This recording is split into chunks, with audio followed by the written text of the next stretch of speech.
नमस्कार दोस्तों, तिवारी क्लासेस में आपका स्वागत है। दोस्तों, इग्नू के एमएचडी प्रोग्राम के विभिन्न सब्जेक्ट का chapter wise important video lecture इस चैनल में अपलोड किया जा रहा है। आज के इस वीडियो में एमएचडी 1 का इकाई 5 का ही दूसरा भाग के अंतर्गत इन प्रश्नों पर चर्चा करेंगे। आज के संदर्भ में कबीर का मूल्यांकन कीजिए, या फिर इसी प्रश्न को ऐसे पूछा जाता है कि कबीर की वर्तमान प्रासंगिकता पर विचार कीजिए। और दूसरा प्रश्न, कबीर के काव्य पर सिद्धों तथा नाथों के प्रभाव की विवेचना कीजिए। तो पहला प्रश्न देख लेते हैं। आज के संदर्भ में कबीर का मूल्यांकन कीजिए या कबीर की वर्तमान प्रासंगिकता पर विचार कीजिए। ये प्रश्न काफ़ी महत्वपूर्ण है। दिसंबर 2014, 2015, 2018 में यह प्रश्न पूछा जा चुका है। साथ ही जून 2011 में भी यह प्रश्न पूछा गया है। इस प्रकार देखा जाए तो ये प्रश्न काफ़ी महत्वपूर्ण है। साथी फ्रेंड्स, अगर आप इस चैनल में नए हैं तो इस चैनल को सब्सक्राइब कर सकते हैं, जिससे इस चैनल में जब भी इग्नू रिलेटेड कोई वीडियो अपलोड हो तो उसका नोटिफिकेशन सबसे पहले आपको मिल सके। तो चलिए पहले प्रश्न के उत्तर को देख लेते हैं। कबीर का प्रादुर्भाव ऐसे समय में हुआ था जब समाज विशृंखलित था तथा महान संघर्षों के बीच गुजर रहा था। हिंदू और मुसलमान पारस्परिक द्वेष व मनुष्य के कारण आपस में लड़ते रहते थे। दोनों में ही बाह्य आडंबर का बोलबाला था। धर्म के ठेकेदार की संकीर्ण विचारधारा से समाज और धर्म में अव्यवस्था बढ़ती जा रही थी। कर्म कांड का आधिक्य था और तीर्थाटन, व्रत, उपवास आदि को ही धर्म का परम तत्व मान लिया जाता था। अर्थात अगर कहा जाए तो धर्म का जो मूल तत्व था वो नहीं था, सिर्फ क्या था, बाह्य आडंबर था। अर्थात बाहरी रूप से सिर्फ दिखावा करना था। ठीक है, सिर्फ दिखावा ही बढ़ गया था मूल धर्म को छोड़कर। कर्मकांडी ब्राह्मण, मुल्ला मौलवी जो स्वयं तत्व ज्ञान से अनभिज्ञ थे, जनता को ठग रहे थे। बौद्ध धर्म भी पतन के गर्त में गिर रहा था। आप जानते हैं कि 5वीं 6वीं शताब्दी तक बौद्ध धर्म क्या था, बहुत ही उत्थान के रास्ते पर था। फिर धीरे धीरे इसका क्या होना, पतन होना शुरू हो गया। हिंदुओं के विभिन्न संप्रदाय, शैव, शाक्त, नागपंथी, तांत्रिक, जैनी, बौद्ध, जैन, निर्गुणिया आदि बखेड़ा खड़ा कर रहे थे। नहीं, ये क्या विभिन्न संप्रदाय, जैसे शैव, भगवान शिव की भक्ति करने वाला शैव, शाक्त, शक्ति की उपासना करने वाले शाक्त, नहीं, वैसे ही जो जैन साधु थे उनको नाथपंथी कहा जाता था। ठीक है, वैसे ही तांत्रिक, जैनी, ठीक है, बौद्ध, वैष्णव, सब क्या अपने अपने आडंबरों से बखाड़ा खड़ा कर रहे थे। वे सब दुराचरण में लीन थे, अपनी अपनी धुन में मस्त थे, एक दूसरे पर कीचड़ उछाल रहे थे। कबीर सहज में आस्था रखने वाले मानवतावादी संत थे। किसी रूढ़ी और अंध परंपरा से उनका लगाव न था। हृदय की स्वच्छ कसौटी की विवेक की जो खरी लीक बनती, उसे ही वो सही मानते थे। उसके पास सत्य की शक्ति, सदाचरण का साहस और व्यंग्ययुक्त वाणी की तेज कटार थी। अर्थात वो तीखी शब्दों में आलोचना कर सकते थे और करते थे। अतः धर्म के ठेकेदारों के कुकृत्य को देख उनका हृदय मर्माहत हो उठता था। उनकी मान्यता थी कि एक ही ईश्वर सब में व्याप्त है। अतः उन्होंने मध्य युग के अंधकारमय वातावरण में ज्ञान का प्रकाश फैलाया। लगता है बाह्याडंबर के झाड़ झंकार को उखाड़ फेंकने के लिए ही भगवान ने उनको भेजा था। कुछ विद्वानों का मत है कि कबीर मूलतः साधक थे। उनका समाज सुधारक रूप गौण है, लेकिन ऐसा नहीं है। ठीक है, साधक तो वे मूल रूप से थे ही, लेकिन समाज सुधारक का कार्य भी उन्होंने महत्वपूर्ण तरीके से किया। यह सत्य है कि कबीर मूलतः भक्त और साधक थे, पर वह जनता के सीधे संपर्क में आने वाले व्यक्ति थे और समाज में व्याप्त बुराइयों के मात्र मूक दर्शक नहीं थे। उन्होंने हिंदू मुसलमानों की भलाई बुराई देखी, उनकी केवल आलोचना ही नहीं की, उन्हें मार्ग भी दिखाया। ठीक है, कि अर्थात कैसे सुधार होगा इस बारे में भी बताया गया। समाज कल्याण कबीर बानी की प्रेरणा बना। हिंदी में कबीर से बड़ा मानवतावादी कोई नहीं हुआ। मानव मात्र का कल्याण उनका लक्ष्य था। वह किसी मत या संप्रदाय से बंधे नहीं थे। ठीक है, अधिकतर धर्म या संप्रदाय वाले उसे अपने ही धर्म या अपने ही संप्रदाय के मानते थे, लेकिन ऐसा नहीं है। नहीं, वो किसी भी मत या संप्रदाय से बंधे नहीं थे। अतः उन्होंने निष्पक्ष होकर मिथ्या मार्ग पर चलने वालों को ठीक राह पर लाने का प्रयत्न किया। मिथ्याडंबर और बाह्याचार का विरोध कर कबीर ने पंडितों और मुल्लाओं की पोल पट्टी खोलकर जनता के सामने उन्हें अनावृत कर दिया। कहीं वो व्रत उपवास की खिल्ली उड़ाते हैं तो कहीं मूर्ति पूजा पर व्यंग करते हुए कहते हैं, पाहन पूजे हरि मिले तो मैं पूजूं पहाड़, ताते तो चक्की भली पीस खाए संसार। अर्थात अगर पत्थर का पूजा करने से ही हरि मिल जाए, अर्थात भगवान मिल जाए, तब तो मैं पहाड़ का ही पूजा करूं, क्योंकि उसमें तो पत्थर ही पत्थर भरा है। साथ में कहते हैं कि उससे तो बढ़िया है वो चक्की जिससे लोग क्या करते हैं, पीस लेते हैं, अपने अनाज को पीसते हैं। अर्थात अनाज को पीसने वाले चक्की को तो पूजा करना चाहिए, क्योंकि वो पत्थर का भी है और हमारे बहुत काम का ही है। नहीं तो इस तरह से वो क्या करते हैं, व्यंग करते हैं, बाहरी दिखावट पर व्यंग करते हैं। वैसे ही गेरुआ वस्त्र पहनने, केस मुंडाने, माला फेरने और छापा तिलक लगाने को मिथ्याचार बताते हुए वो उनसे बचने का उपदेश देते हैं और कहते हैं, माला तो कर में फिरे जिब फिरे मुख माई, मनवा तो चहु दीसी फिरे सो तो सुमिरन नाही। ठीक है, अर्थात हम तो माला तो फेरते हैं ना, हाथ से क्या करते हैं, माला फेरते हैं, नहीं मुख से भी क्या करते हैं, मुख जीभ फिरे मुख माही, अर्थात मुख के अंदर जीभ भी फिर रहा है। इसका मतलब कि धर्म का वाद भी कर रहे हैं, लेकिन मनवा तो चहु दिशी फिरे, अर्थात मन तो भटक रहा है, तो ये तो सुमिरन नहीं हो रहा है। अर्थात जब तक मन पर कंट्रोल ना हो, ठीक है, तब तक सुमिरन नहीं हो सकता है, ये बताते हैं। ठीक है, तो अर्थात पहले आलोचना भी करते हैं, फिर उसका बचने का उपाय भी बताते हैं, उपदेश भी देते हैं। वैसे ही गंगा स्नान और तीर्थाटन को व्यर्थ बताकर वो भगवत भक्ति और साधु संगति पर बल देते हैं। कहते हैं, मथुरा जावे द्वारिका जावे, जावे जगन्नाथ, साधु संगति हरि भक्ति बिन कुछ न आवे हाथ। अर्थात अगर हम लोग तीर्थाटन करते रहें, मथुरा जाएं, द्वारिका जाएं या जगन्नाथ जाएं, लेकिन साधु संगति के बिना कुछ भी हाथ नहीं आने वाला है। अर्थात धर्म का अगर मूल है तो वो साधु संगति ही है, ऐसा वे कहते हैं। हिंदुओं के भांति इस्लाम के ठेकेदारों ने भी मुस्लिम समाज में मिथ्या आचरण और मिथ्याडंबर को प्रश्रय दे रखा था, जिससे वे लोग पथभ्रष्ट हो रहे थे, अर्थात वे लोगों को पथभ्रष्ट कर रहे थे। कबीर ने रोजा, नमाज, हिंसा, सुन्नत और कुरान पढ़ने वाले धर्म के ठेकेदारों पर निर्मम प्रहार किया है।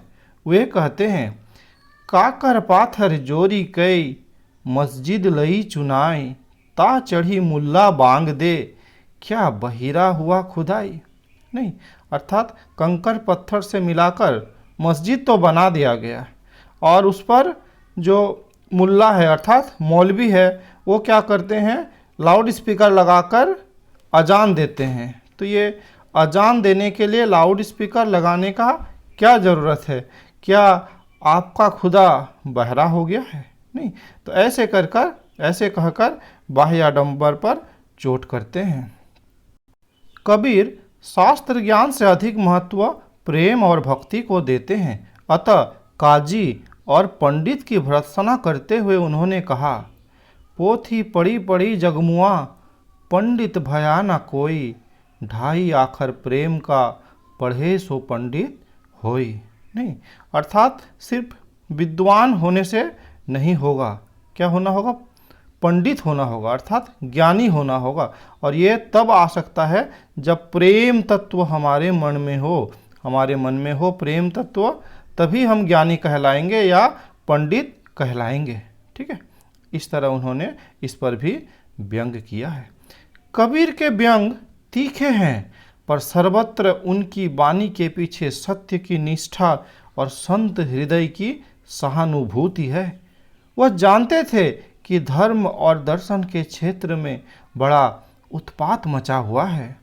अतः उन्होंने साधु की व्याख्या करते हुए कहते हैं, साधु ऐसा चाहिए जैसा सूप सुभाए, सार सार को गही रहे, थोता दे उड़ाए। नहीं, अर्थात साधु की व्याख्या करते हुए वे कहते हैं कि साधु को सूप के समान होना चाहिए, जो सार तत्व है, जैसे अनाज दाल आदि को नहीं, जो अलग कर लेता है और उसमें रहने वाला जो भूसा है या गंदगी है उसको उड़ा देता है, अर्थात अलग कर देता है। तो साधु को भी ऐसा होना चाहिए जो अच्छाइयों को ग्रहण कर ले और बुराइयों को अपने से दूर कर दे। ईश्वर सबका है, अतः भेदभाव से परे हैं। इसका उद्घोष करते हुए उन्होंने सबको भगवान की शरण में जाने का उद्घोष किया है। कहते हैं, जाति पाति जाने नहीं कोई, हरि को भजे सो हरि का होई। नहीं, कि अर्थात ये जाति पाति कुछ नहीं है, जो भगवान को भजता है वही भगवान का होता है। वैसे ही शूद्र दलितों में आत्मविश्वास जगाने वाले महात्माओं में कबीर का स्थान बहुत ऊंचा है। उनका मत जिस प्रेम रूपी मदिरा से मतवाला बना हुआ था, वो ज्ञान के गुड़ से तैयार की गई थी। इसलिए अंधश्रद्धा भावुकता का उसमें एकांत अभाव था। उनके विचार क्रांतिकारी थे, इसलिए उन्हें क्रांतिकारी लोक कवि कहना उचित है। आज भी भारतीय समाज में पाखंड, छल, छद्म, कपट, मिथ्याचार का बोलबाला है। यह प्रश्न में हम लोग क्या देख रहे हैं कि कबीर की वर्तमान समय में प्रासंगिकता। ठीक है, तो अगर आज का बात कहें नहीं, तो आज भी समाज में पाखंड, छल, छद्म, कपट, मिथ्याचार का बोलबाला है। समता और मानव एकता की विरोधी शक्तियां आज भी सक्रिय है। वर्ण भेद और हिंसा को आज भी हम गले लगाए हुए हैं। आज की परिस्थितियां कबीर के युग की परिस्थितियों से कम जटिल नहीं है। हिंदू मुस्लिम वैमनस्य भी भले ही बाहर से प्रकट न हो, पर भीतर ही भीतर सुलग जरूर रहा है। कबीर ने अपनी वाणी द्वारा समाज की विकृतियों का विरोध किया था, उन्हें जड़ मूल से उखाड़ फेंकने का प्रयास किया था। वह समाज की एकता के पुजारी और मानव अखंडता के सच्चे प्रहरी थे। व्यक्त और अव्यक्त के बीच जो भ्रम भेद है, उन्होंने उस पर आघात किया, सामाजिक भेदभाव की गुत्थी को सुलझाने का प्रयत्न किया और हिंदू मुसलमान में प्रेम की वह सुदृढ़ आधारशिला रखी, जिस पर आज की धर्मनिरपेक्ष नीति का प्रासाद खड़ा है। ठीक है, समाजवाद का जो नारा आज वातावरण में सर्वत्र गूंज रहा है और जिसे लाने के लिए हर भरसक प्रयास किया जा रहा है, कबीर उस समाजवाद के सशक्त पक्षधर थे। उनका धर्म मानव धर्म है, जिसमें मनुष्य की क्षमता, मानव एकता और सत्य को पूरी तरह प्रतिष्ठित किया गया है। संसार की नश्वरता, शरीर की क्षणभंगुरता और आत्मा की अमरता दिखलाकर कहीं भय दिखलाकर, कहीं भर्त्सना करके, कहीं भक्ति द्वारा जब मानव को सन्मार्ग पर चलने का परामर्श देते हैं, तो आज का पाठक भी उनकी बात को ध्यान से सुनने और उनके बताए पद चिन्हों पर चलने की प्रेरणा प्राप्त करते हैं। आज भी हम लोग जो कबीर वाणी है उनको बहुत ध्यान से सुनते हैं, ठीक है, अर्थात उनके बातों का आज भी हम लोग अनुसरण करते हैं। देश की वर्तमान स्थिति में उनकी वाणी की यही सार्थकता है। आत्मा की निर्मलता, परस्पर सौहार्द एवं सद्भाव, सात्विक विचार, अहंकार से मुक्ति, जीव मात्र पर दया, ये सब नव मानवतावाद के ही विचार बिंदु हैं जिनकी प्रतिष्ठा कबीर के काव्य में ही हुई थी। अर्थात वे दूरदर्शी सोच वाले एक महान दार्शनिक थे जिनकी प्रासंगिकता आज भी बनी हुई है। चलिए अब देख लेते हैं हम लोग दूसरे प्रश्न को। कबीर के काव्य पर सिद्धों और नाथों के प्रभाव की विवेचना कीजिए।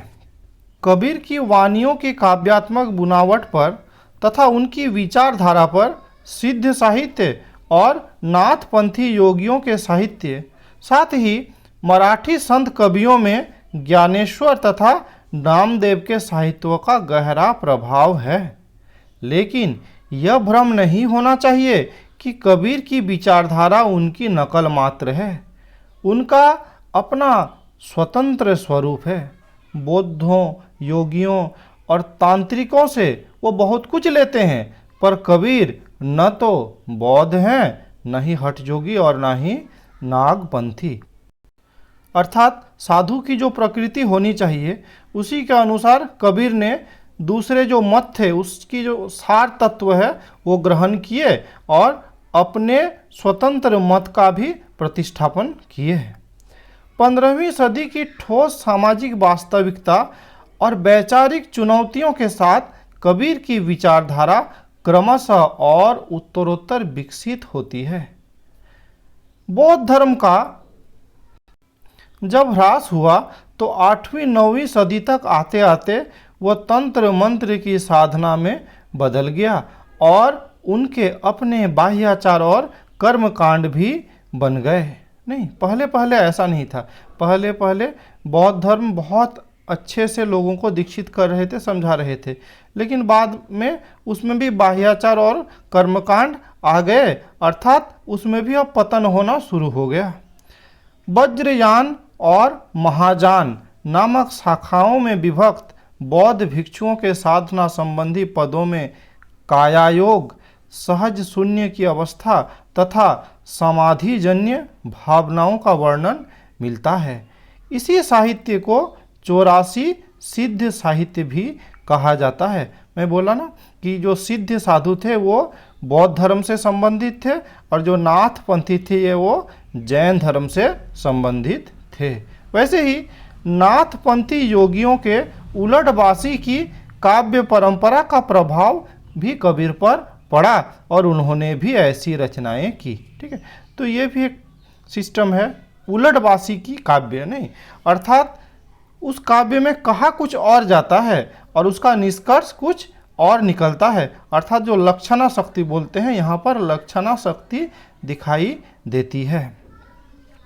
जाति प्रथा, सामाजिक भेदभाव, धार्मिक कर्मकांड, मूर्ति पूजा, बाह्याचार, छुआछूत, यज्ञ, वेद पुराण, पंडित पुरोहित आदि की तीखी आलोचना यद्यपि सिद्धों और नाथों की वाणियों में मिलती है, पर एक व्यवस्थित वैचारिक सांचे में कबीर ने वैदिक पुरानी संस्कृति के सभी पहलुओं पर आक्रमण की।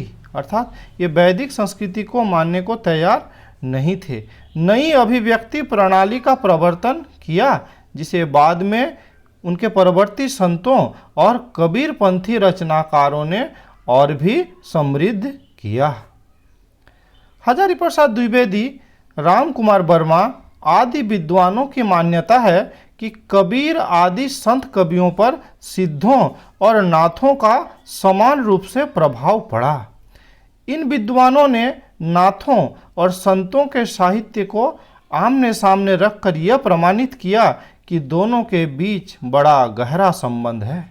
बाद में कुछ विद्वानों ने कबीर की साखियों, रमैनियों और पदों के क्रमिक विकास का अध्ययन कर यह निष्कर्ष निकाला कि नाथ पंथियों के हठ योग से उनका मोह भंग हो गया था। अर्थात प्रारंभिक दौर में कबीर कुछ पंक्तियां लिखते थे जो नाथ पंक्तियों के जैसा ही होता था, लेकिन धीरे धीरे ये हठ योग से उनका मोह भंग हो गया था। एक ऐसा भी वक्त आया जब वे स्वतंत्र मार्ग की तलाश करने लगे। हठ योगी पिपीलिका मार्ग पर चलने लगे थे। ठीक है, ये दो मार्ग है, एक पिपीलिका मार्ग और एक है विहंगम योग, है ना, विहंगम योग का मार्ग। ठीक है, तो हठ योगी जो थे वो पिपीलिका मार्ग पर चलने लगे थे। अर्थात ये क्या करते थे, भटकते थे, चींटी जैसा इधर उधर भटकते थे धर्म के लिए, अपने मुक्ति के लिए। ऐसा प्रतीत होता है कि गृहस्थ धर्म का पालन करने वाले जनसाधारण से हठ योगी कट से गए थे। उनके आतंक, चमत्कार, करामत, वेशभूषा और बाह्याचारों के कारण आम जनता पर नाथपंथी योगियों का अच्छा असर नहीं पड़ता था। कबीर ने हठ योग के अंतर्गत माने जाने वाले पिपीलिका मार्ग को त्याग कर विहंगम मार्ग को अपनाया। ठीक है, तो पिपीलिका मार्ग का क्या मतलब हुआ कि धर्म के लिए, मुक्ति के लिए चींटी के जैसा इधर उधर भटकना। लेकिन ये विहंगम मार्ग का, विहंग का अर्थ होता है पक्षी। ठीक है, तो उस मार्ग को अपनाया कि मन अपना घर गृहस्थी में रहते हुए ही मुक्ति को प्राप्त कर लेने का जो मार्ग है वही विहंगम मार्ग कहलाता है। जब इस घर के अंदर ही परम सुख उपलब्ध है, आत्म साक्षात्कार हो सकता है, तो फिर प्राणायाम द्वारा कुंडलिनी की जागरण की जरूरत ही क्या है। नहीं, पिपीलिका मार्ग में ऐसा बताया जाता है। यही तो पिपीलिका मार्ग था जो कठिन योग साधना द्वारा जीव को उलटकर तालू से लगाने की अनिवार्यता बताता था। इससे कहीं बेहतर तो विहंगम मार्ग था जिसमें प्राणायाम के बिना भी मन सिद्ध अवस्था को प्राप्त हो जाता है और उस दशा में मनुष्य की बाह्य भौतिक सत्ता के सभी तत्व लुप्त हो जाते हैं। मन समाधि की अवस्था में पहुंचकर इन विषयों से अलग हो जाता है। कबीर के अनुसार यही तो परम पद है, परम आनंद की अवस्था है, जहां बिना सरोवर के ही आनंद की तरंगे उठा करती है और आत्मा चकवे की तरह जल के न होते हुए भी किलोल करती रहती है। सहज समाधि की इस अवस्था के अपने स्वतंत्र मार्ग की ओर बढ़कर कबीर ने प्रेम भक्ति के सर्वदा नए स्वरूप की कल्पना की।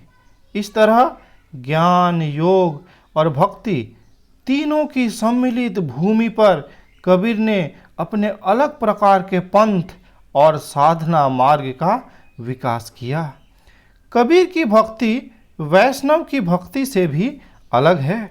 कुछ विद्वान यह मानने लगे थे कि कबीर योग मार्ग छोड़कर दक्षिण भारत के मंदिरों के आलवार भक्तों जैसे रामानुज, स्वामी रामानंद आदि के द्वारा प्रवर्तित भक्ति मार्ग के अनुयायी बन गए थे, परंतु कबीर का मार्ग सर्वथा भिन्न मार्ग रहा। हठ योगियों और वैष्णव से भिन्न इन संतों के मुख्य लक्षण बताने वाले कबीर ने 4 बातों का मुख्य रूप से उल्लेख किया। पहला, किसी से निर्वैर न रखना। दूसरा, किसी भी चीज की कामना न करना। तीसरा, परम तत्व रूपी स्वामी से प्रेम करना। और चौथा, विषय वासना का त्याग करना। इस प्रकार नाथपंथी सिद्धों, वैष्णवों आदि से कुछ समानता रखते हुए भी कबीर ने अपना एक अलग पंथ बनाया। आज भी इसे मानने वाले को कबीर पंथी कहा जाता है। ठीक है, तो आज के इस वीडियो में इतना ही। इस वीडियो में मेरे साथ बने रहने के लिए बहुत बहुत धन्यवाद।